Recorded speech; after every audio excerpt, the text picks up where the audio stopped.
আৰু আমাৰ সমাজত থকা ভয়ানক মটিভেশ্যনেল স্পিকাৰকেইটা আমাক মটিভেশ্যন দিবা আহে যে তোমালোকে সদায় ৰাতিপুৱা উঠিবা, ৰাতিপুৱা উঠি খোজ কাঢ়িবা, মৰ্ণিং ৱাক কৰিবা, তেতিয়াহ'লে তুমি যদি শকত হৈ আছা তেতিয়াহ'লে তুমি ক্ষীণাব পাৰিবা।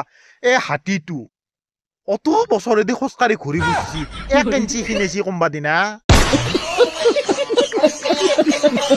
Welcome back to my YouTube channel guys. আজি আকৌ নতুন ভিডিঅ' এটা লৈ আপোনালোকৰ মাজত আহিলোঁ আৰু আজিৰ টপিকটো হ'ল আমাৰ যি সমাজত কেইটামান আছে মটিভেশ্যন দিয়া, নিজৰ জাঙিয়া ফুটি যাব পাৰে, নিজৰ জাঙিয়া ফাটাচিৰে পিন্ধি থাকিব, কিন্তু সেই সমাজত মটিভেশ্যন দিব আহিব বোলে তই অমুক কৰ, অমুক কৰিলি তোৰ তমুক হ'ব, তই ধনী কেনেকৈ হ'ব লাগে, তোৰ স্বাস্থ্য কেনেকৈ ভালে ৰাখিব লাগিব, চব মটিভেশ্যন দিব আহে, কিন্তু সিহঁতৰ নিজৰ জাঙিয়াই ফুটে।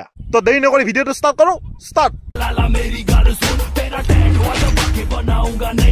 তো কথাটো হ'ল যে গাইজ, আজিকালি সমাজত আমাৰ সমাজত উল্টা পুল্টা জ্ঞান দিয়া, উল্টা পুল্টা মটিভেশ্যন দিয়া মানুহৰ অভাৱ নাই।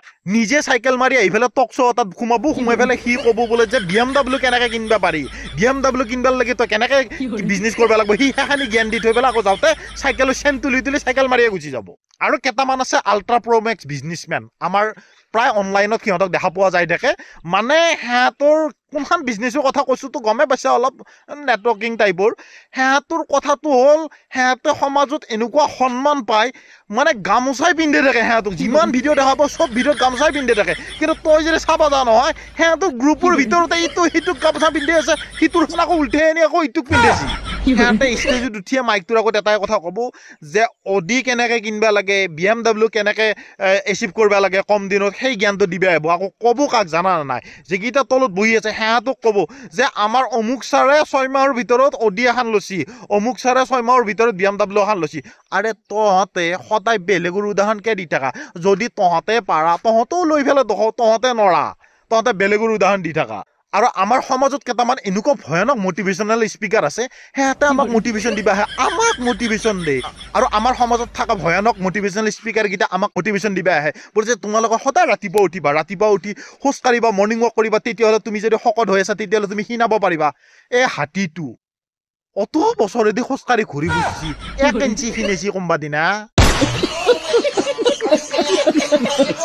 তাৰপিছত সোধনাই পোছনাই কেইটামানে আকৌ তোমাক মটিভেশ্যন দিব আহিব যে তুমি সোনকালে ৰাতিপুৱা উঠিবা, তেতিয়াহ'লে তুমি বহুত বছৰ জীয়াই থাকিবা, ৰাতিপুৱা উঠা মানুহৰ আয়ুস বাঢ়ে। মুৰ্গীটো সদায় ৰাতিপুৱা 3:30 বজাত উঠি ডাক দে, গধূলি 7টা বজাত চিকেন কাৰী চিকেন ফ্ৰাই হৈ যায়। চা ভাই, মেহনতৰ কথা আমাক কৈ লাভ নাই। যদি মেহনত কৰিলিয়ে যদি সফল হ'লে মানুহ, এই খেতি কৰা মানুহকেইটা, ঠেলা চলা মানুহকেইটা লাখপতি কৰোৰপতি আগত লয়। পইচা ইনকাম কৰিবৰ কাৰণে, সফল হ'বৰ কাৰণে মেহনত নহয়, দিমাগ লাগে, দিমাগ। আৰু চবতকে বাকৱাছ মটিভেশ্যন কোনটো জানা? যিকেইটাই কয় আহি বোলে যে যদি ফিউচাৰত যদি তুমি যদি বহুত সুখত থাকিব বিচাৰিছা নহয়, তেতিয়াহ'লে তুমি এতিয়াই বহুত মেহনত কৰা, এতিয়াই কষ্ট কৰি কেনে টকা পইচা ইনকাম কৰি লোৱা। নকৰবি, কোনো নকৰবি। কিয় জানা? তই এতিয়াৰ পৰা যদি মেহনত কৰি কৰি টকা পইচা ইনকাম কৰিলি, বহুত বোলে ধনী হৈ গ'লি, যেতিয়া বোলে তই বোলে সুখৰ দিন আহিল, যদি তেতিয়া তই টপকি যা, যদি তেতিয়া তই মৰলি, মৰাৰ পিছত তোৰ মেহনতখিনি ক'ত গ'ল। সেইকাৰণে যত যি পায় এনজয় কৰি যাই থাক। আৰু গাইজ বহুতে কয় বোলে যে চুইট খান তুমি তোমাৰ ডেইলি ব্লগ দিবা, তোমাৰ ডেইলি ব্লগ চাম। মই ডেইলি ব্লগ দিলোঁ, মোৰ দেখাব লগা মোৰ একো নাই। মোৰ সেই বাহুবলীৰ ৰথখান আৰু কাটাপ্পাৰ মুকুটটোত বাহিৰে আৰু বেলেগ একোৱে নাই, হেলমেট আৰু বাইকটোত বাহিৰে। কিন্তু মই যদি মোৰ ডেইলি ব্লগ দিওঁ আৰু মোৰ ব্লগক যদি কোনোবা ফ'ল' আপ কৰে, সি মোতকৈ বেছি বৰবাদ হ'ব। কাৰণ মই এনেকুৱা এলেহুৱা, মই ৰাতিপুৱা 11টা বজাত উঠো, উঠি কেনে দাঁত ব্ৰাছ কৰোঁতে 12টা বাজে, ৰাতিপুৱা 10টা বজাৰ ভাত মই সেই দুপৰীয়া 1টা বজাত খাওঁ। আৰু মোৰ যদি সেই ব্লগ কোনোবাই যদি ফ'ল' কৰে, সি চেছ। আৰু এটা কথা গাইজ, আমাৰ যি স্বাস্থ্যক লৈ কেইটামানে মটিভেশ্যন দিবা আহে, সিহঁতৰ কথাই বেলেগ। সিহঁতে আল্ট্ৰা প্ৰ' মেক্স এক্স তাৰমানে ইমান ওপৰত। সিহঁতে কি ক'ব, যিকেইটা জিম কৰা চলি আছে সিহঁতক ক'ব তোমালোকে ছাপ্লিমেণ্ট ইউজ নকৰিবা দেই, তোমালোকে যদি ছাপ্লিমেণ্ট ইউজ কৰা ইন ফিউচাৰ তোমালোকৰ বহুত প্ৰব্লেম হ'ব।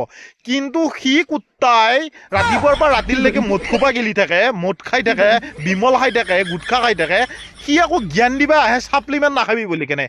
কথাটো যদি ক'ব যাওঁ, তহঁতৰ সেই মদ আৰু বিমলতকৈ ছাপ্লিমেণ্টটো বহুত ভাল। আৰু চবতকৈ মোৰ হাঁহি উঠে, যিকেইটা সমাজত নেকি মটিভেশ্যনেল স্পিকাৰ আছে, যিকেইটাই নেকি আহিকে হকে নহকে এটাই জ্ঞান দিব যে টকা পইচাই জীৱনত একো নহয়, মেইন হ'ল সন্মান।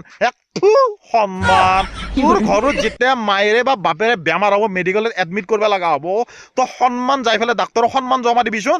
যদি সিহঁতক যদি ভাল কৰি দে নেদে, টকাই লাগব সন্মান লাগব নিজক বেজ্জাত কেতিয়াও কৰিব হাক দিয়া নাই কিন্তু কথাটো এটা কথা কওঁ যে টকা মেইন ভাই কোনোবা ভাল পালেও পা বেয়া পালেও পা টকা নহ'লে জীৱনত একো নাই তো লাষ্টত গাইছ ময়ো সফল হ'ব পৰা নাই মই চেষ্টা কৰি আছোঁ কিন্তু কথা এটা কওঁ চৰকাৰকো আহ্বান জনাইছোঁ চৰকাৰে আমাক একো নেদে গোটা আপি মাহক দে অৰুণোদয় দিব নিযুত মইনা অযুত মইনা কিবা মইনা বহুত সুবিধা সিহঁতক দি আছে আমাক চৰকাৰে একো নেদা নাই স্কলাৰশ্বিপো নাপালোঁ এতিয়া পাৰ্টনাৰশ্বিপো পোৱা নাই কোনো সেইকাৰণে চৰকাৰক এটা আহ্বান যে আমাক আঁচনি নালগে বাছ এই নিযুত মইনা পোৱা এটা কইনা দিলি হয় সেইকাৰণে মই আগতে কৈছোঁ যে বেলেগৰ বেছি মটিভেশ্যন শুনি কেনে লাভ নাই কাৰণ কিছুমান মটিভেশ্যন শুনিলেতো গোটেই অসমৰ চলি বৰবাদ হৈ যাব এতিয়া 3 ইডিয়টছত মই আগতে কৈছোঁ যে 3 ইডিয়ট চিনেমাখনত আমিৰ খানে কৈছে যে সাকসেস কে পিছে মত ভাগো আপনি কাবিলিয়ত কে পিছে ভাগো সাকসেস জাক মাৰকে তোমাৰ পাছ আ যায়গি সেনেকুৱা ডাইলগকেইটা যদি আমাৰ অসমৰ আপা আপি সোপা এপ্লাই কৰে নিযুত তাত মেক্সিমাম আপা জুৱাৰী হ'ব কাৰণ সিহঁতৰ কাবিলিয়ত জুৱা খেলাত আছে আৰু আপি মহা গোটা নাচি ঘূৰি ফুৰিব কাৰণ সিহঁতে ৰিলছত ডান্স কৰাত বাহিৰে একোৱেই নাজানে তো গাইছ আজিলৈ এইখিনিয়ে ভিডিঅ'টো যদি ভাল লাগে লাইক শ্বেয়াৰ কমেণ্ট কৰি দিবা আৰু মই নতুন দুটা ভিডিঅ' লৈ আহি আছোঁ এটা হ'ল নিউটনৰ লটিগুটি আৰু হ'ল 15 আগষ্টৰ কাৰণে যিটো ভিডিঅ' লৈ আহি আছোঁ কম দিনৰ ভিতৰত ৰিলিজ দি দিম চ' জয় অসম সকলোৱে ভালে থাকা